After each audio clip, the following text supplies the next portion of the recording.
तुमने कभी ध्यान दिया, जब तुम्हारे मन में कोई भाव उत्पन्न होता है किसी के प्रति, पक्ष में या विपक्ष में, घृणा, प्रेम, कुछ भी, तो तुम क्या करते हो?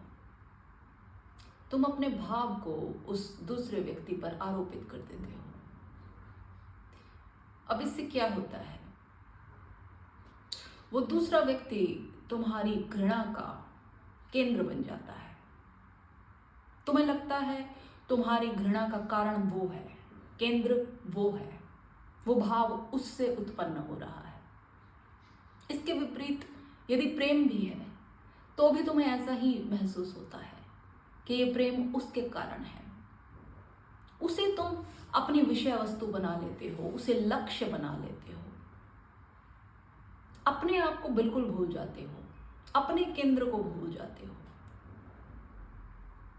तुम उस भाव को पूर्णतः उस पर आरोपित कर देते हो, जबकि ये सत्य नहीं है। क्योंकि केंद्र किसी भी भाव का केवल तुम हो, चाहे वो प्रेम हो, चाहे वो घृणा हो या कुछ भी हो, कैसा भी भाव हो, वो भाव निकल तुम्हारे अंदर से ही रहा है। बस तुम्हें लगता है कि वो दूसरा उसका स्रोत है, पर स्रोत तुम ही हो, दूसरा नहीं है।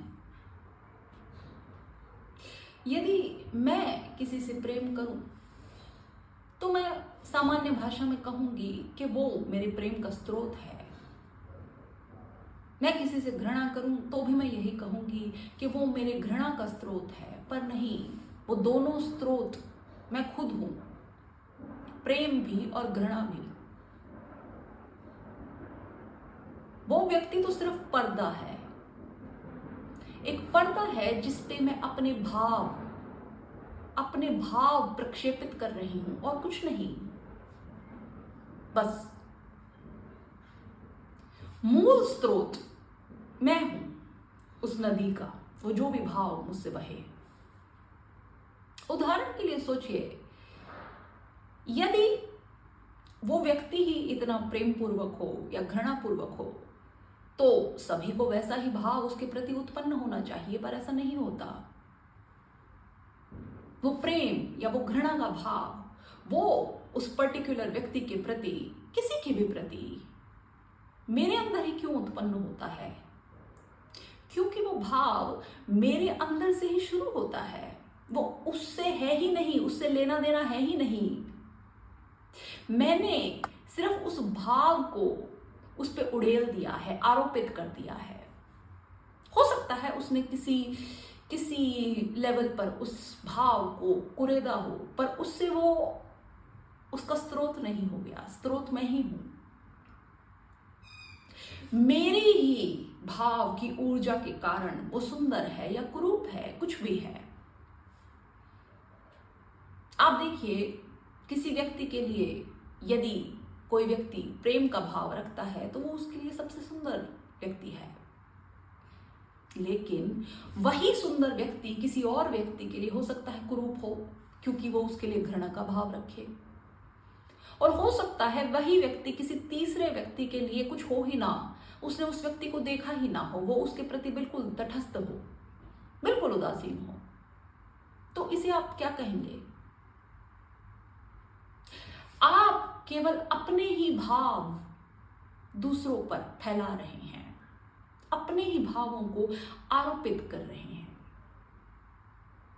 और इससे एक मिसअंडरस्टैंडिंग क्रिएट होती है कि हम दूसरे के कारण कुछ कर रहे हैं, पर ऐसा नहीं है। हम कारण खुद ही हैं। हम जो कर रहे हैं वो अपने ही भावों से कर रहे हैं, उनका स्रोत हम खुद ही हैं। कारण कुछ भी हो, हमारा एक्सपीरियंस हो, कुछ भी हो, हमारी रोजमर्रा की परेशानियां, किसी बात का प्रभाव वगैरह वगैरह, कुछ भी। अगर हम क्रोध करते हैं तो हम दूसरे के ऊपर आरोपित कर देते हैं कि इसने हमें क्रोध दिलाया था, पर नहीं, वो क्रोध की ज्वाला हमारे अंदर पहले से ही भभक रही है। हम बस इंतजार कर रहे हैं कि कोई कुछ ऐसा करे कि वो बाहर निकले। अगर हम जलन महसूस करते हैं तो हमें लगता है इसने हमें जलाया, इसने कुछ ऐसा किया जिससे हमें ऐसा महसूस हुआ। पर वो जलन कहीं ना कहीं हमारा ही भाव है जो दबा हुआ है और जो अंदर से कोशिश कर रहा है कि कहीं कोई कुछ ऐसा कर दे जिससे वो बाहर आ जाए। ऐसा ही प्रेम का भाव है।